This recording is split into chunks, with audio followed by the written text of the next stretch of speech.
opportunity to get paid to watch baseball is a grind. We choose the life, and it's a joy at one end. But I don't think you can dismiss the impact of that everydayness on everybody that comes into contact with the players. It's not just the players having to go through that performance every night and the pressures that come with that performance, and then dealing with an 0 for 4 with 3 strikeouts and leaving the guy stranded on third and having to come back and do it again.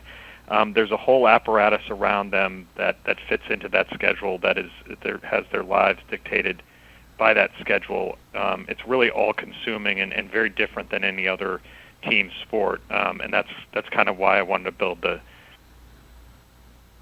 Is the hardest part for the players that frustration you're talking about, or is it boredom? I mean, when you use a word like the grind, it makes me think, oh, so boring. Yeah, not boring. I think that's the wrong way to look at it. I think it is kind of suffocating in a way. The mental part of it, I think, is just enormous, because there is no time to go and work on your game. There's no breathing room to say, I'm going to take a few days here, I'm in a slump, and I'm going to really try to hone my swing, or as a pitcher, a reliever, try to work on my craft, because the next performance is right around the corner. So it's different than football, which is a build to a weekly 3-hour performance on a Sunday. It's really a crescendo. The baseball schedule is a kind of drum beat that is relentless. And when you're going bad, managing those times and being able to go out there on that stage each night and endure that process is the toughest part for these guys. I would also think staying in shape over the long haul is tough, because you got distractions all along the way. Sure, you play almost every day for 6 months straight, but still you got to be in your top shape, because you never know when you're going to need to sprint for that long ball. Yeah, so it's interesting. I think, one, people have a kind of misconception about how physically demanding baseball is. I mean, people think a guy stands in right field and only gets a couple balls a night, and maybe has 4 at bats and only has to run hard a couple times. But doing it day in and day out is very, very difficult. Guys, part of what's shown in the book is what guys have to do in the off season in order to continue to be in shape in August and September, because what you do in January has an impact on how you feel late in the season. And then there's just day-to-day routine stuff. People don't realize that these guys get to the ballpark for a 7 o'clock game at 1 in the afternoon and begin their kind of physical build-up to the game. And then a lot of them are lifting weights after the game, so that they're kind of taking their spent body and making sure they're maintaining strength throughout that daily grind. It's a very difficult physical demand. I was reading through the book, and there was one chapter that really struck me, Barry, and that was the one about relief pitchers, because I hadn't really considered this before. Everybody else in the ballpark who came to work that day knew they were going to work, whether it's the beer man in the stands or the ball boy or the bat boy or the starting pitcher or the starting catcher or all the other position players. They all know, okay, I am going to work today. But a relief pitcher shows up, goes and sits on a bench, and might work that day, might not work that day. How do they stay mentally focused? So that's a really interesting part too, I think, is that kind of nebulous world where it's not just whether I'm going to work or not, it's whether I'm going to have a night completely off and not lift my hands at all, or whether I'm going to be thrust in the most excruciating pressure-filled situation, with a 1-run lead and runners on base. So the reliever I used in the book is Drew Storen, the Nationals closer late last season, and his idea was I've got to keep everything the same so that I'm not tinkering with my routine, whether I've pitched a lot, whether I've pitched infrequently, whether I'm pitching well, whether I'm pitching poorly. He kept everything so much the same that he ate the same thing for lunch every day. He would go to Chipotle and get a quesarito, and not so that every morning he approached things the way he did the day before. That was the only way that he could deal with kind of the uncertainty that comes with his position. How about starting pitchers? They know that they're going to be on 4 or 5 days, but they're also there at the ballpark on the days when they're not going to start. But how often, rather, do they ever get called on to do things on their non-starting days? Well, the chapter on the starter in the book, and I focus on Doug Fister, who's a veteran starter for the Nationals, was really built on the idea of let's find out what these guys do from the time they walk off the mound at the end of one start to the time they take the ball and make the first pitch of the next start. And what you really find out about those guys is, it seems like the easy job that there's 4 days to play golf in between starts, but unlike an everyday player who might be able to have a bad game and wake up the next day and say, well, I've got my next opportunity tonight, I'm going to have a positive attitude and really turn this thing around, they've got to wait, and they've got to also build physically and mentally toward that next start. So that involves, for every one of them, a pretty grueling physical set of demands, which begin immediately after a start, where they're using rubber bands and elastics to kind of flush out their system and stretch out their arms and work hard right immediately after they come off the mound. They usually go for long runs the day after a start to further flush out their systems.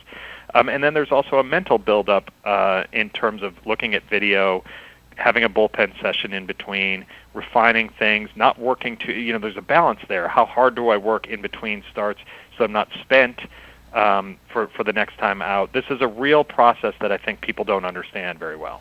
One of the other things you write about in the book, and by the way, this is Barry Svrluga, who is the national baseball writer for the Washington Post, who has a terrific new book out called The Grind, Inside Baseball's Endless Season. One of the other things you write about, Barry, is the impact on families. And, if you're an NFL player and you live in your home city, after you work out on the early days of the week, you get to go home and see your wife and kids and hang out with them if you want to. And then you really are only traveling over the weekend for away games. But if you're a baseball player, that time away could be 2-3 weeks at a time. And even when you're home, you're still away at the ballpark in the afternoon and evening every single day. What kind of impact does that have on wives and kids? Well, it's just huge. I mean, their life is quite unfamiliar to most of us, and would seem kind of wacky. You're right about the NFL. I mean, essentially that's a day job during the week, and really you get a weekend because you have a Tuesday off that's mandated by the league, and oftentimes after a win, the coaches will give players the Monday off. The baseball players don't know anything like that, and therefore their families don't know anything like that. I focused in the book on Chelsea Desmond. She's the wife of Ian Desmond, the Nationals' longtime shortstop, and she goes through extraordinary measures to raise her 2 sons at the time. They now have a third young boy. To the extent that she, in spring training, takes the kids from an off-season sleeping schedule in which they're, kind of up during the day and they go to bed early in the evening, to switching them so that they're up at 11 p.m. and midnight, so that they're there to see their dad when he gets off the field and he's done with it with work. And then they sleep in the morning and they have some more family time before he goes to the ballpark around 1 or 1:30. So that's just a small part of what she does to help raise her family in as normal a way as possible. But it doesn't even account for the fact that, they're in Washington for half the year and home in Florida for the other half of the year, that Ian's gone for spring training and he's gone for half the 6-month season on the road. It's just a very, very different existence that I think people think money can take care of all those problems and make it easy. But if you're trying to raise your family as you were raised, it's a little bit different, and it takes some logistical adjustments. We were talking before about the stamina necessary to get through a 162-game season. And if we're talking about the St. Louis Cardinals, as I mentioned, 64-36, or the Washington Nationals, 52-46, both atop their divisions, both having really good seasons. Okay, they're looking ahead to the postseason. They're looking to play every day to get to a better record, to win and get the home field advantage and hopefully get to the World Series. How is it possible to be a player for the Philadelphia Phillies, who we're coming up on the end of July here? They've only won 38 games all year long. They're not going to be in the playoffs. They may not even be allowed to watch the playoffs. That's how bad they are. What's the mental process for these guys going to work every day? Well, you're right. I mean, that is a different sort of grind when we're not even to August 1st and your season's already lost. I've covered teams like that. I've covered teams that have finished in last place and had seemingly nothing to play for over the final couple months of the season. And what you find is a couple things come to the surface. I mean, a lot of personal pride and a lot of competitive spirit.